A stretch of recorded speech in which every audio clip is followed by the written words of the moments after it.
The first man wakes up and does his usual routine before work, and it's all a blur. He goes to work, and when he comes home, he isn't even really conscious of what he did. He starts eating the junk food he bought on his way home and watches TV while his wife tries to talk to him. Now, imagine another man. He wakes up and tells his wife how thankful he is for their life.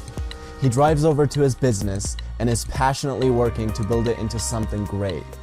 He comes home and he and his wife have dinner together while they stay present to the moment with each other. Out of these two people, which one do you think is going to have higher self-esteem? The first pillar is the practice of living consciously. Lately, my hair has been thinning. What I haven't done is this. How come John's hair isn't thinning? How come John has better genetics? Oh, and did I mention that John is also 6'4"? Okay, the reason I haven't done that is because that's a game you can't win. I promise you. I don't care who you are, even John can't win that game. What I have done is what anyone who's practiced building self-esteem in their life would do, and it is this. Improve what you can change and learn to accept what you can't. Improve what you can change and learn to accept what you can't. Now, let me address a common issue. There are people who think that self-acceptance somehow goes against self-improvement. It doesn't. In fact, self-improvement can only follow self-acceptance. If I didn't accept that my hair was thinning, I wouldn't start researching what the right haircut needs to look like for me, and I would end up looking like Bobby Charlton. The second pillar is the practice of self-acceptance. I know a lot of people who are so physically unfit that it jeopardizes the most important things in their life, like their health and their relationships. And when they get confronted about it, a lot of these people have learned a little trick that has been really trending lately. Apparently, everyone I know who is unhealthy because of a medical condition. Now, let me just be clear that I'm not saying that these conditions don't exist. I'm just saying that 19 out of 20 of these people don't have it. If you do not exercise, if you do not eat healthy, you probably shouldn't be going around telling people how you're overweight and unhealthy because of a medical condition. Yeah, they might treat you like you're the victim, but guess what? The only reason they sympathize with you is because the last thing they care about is whether you're taking care of yourself or not. The third pillar is the practice of self-responsibility. I don't know of a single person who doesn't take responsibility, loves playing the victim, and also has high self-esteem.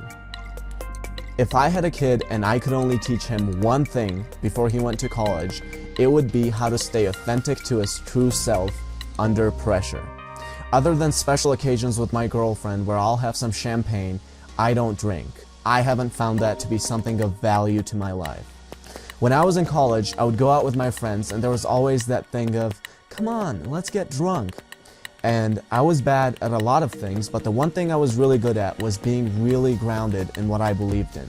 In fact, in almost every case, it turned into guys having respect for it and girls being attracted to it. Now again, I didn't say I sort of believed in it. It was fully standing for what I believed in, 100% unapologetic, and if that was a problem, everyone always knew I could just leave and go have fun somewhere else. I wasn't half-assing anything. The fourth pillar is the practice of self-assertiveness. Now, let me make it clear that asserting yourself doesn't mean lacking social awareness or being pushy. I didn't go to a party where I knew people would be drinking and start converting and preaching. Don't be stupid with this, it depends on the context. I'm going to act a little differently if I'm in a classroom environment than if I'm around friends. But I'm not going to go against my authentic self in either situation. If you meet an entrepreneur who is passionate about his business, and if you also meet a person who is indifferent towards his regular job, the entrepreneur will almost always have higher self-esteem. Why is that? Because the entrepreneur is the modern-day warrior. Just like the warrior has a strong sense of purpose and lives to conquer, so does the entrepreneur. He has higher self-esteem because he lives with a purpose. The fifth pillar is the practice of living purposefully.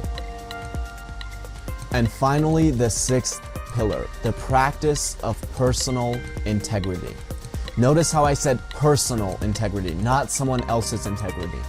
I went to a military academy and there were thousands of rules I had to follow, and I broke most of them, and it didn't bother me at all or affect my self-esteem in any way, because those weren't the things that went against what I believed in. But if I act against what I believe in, my inner voice will tell me how I'm worthless over and over again.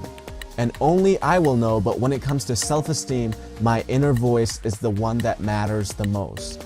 You can't have the voice in your head telling you how worthless you are and build self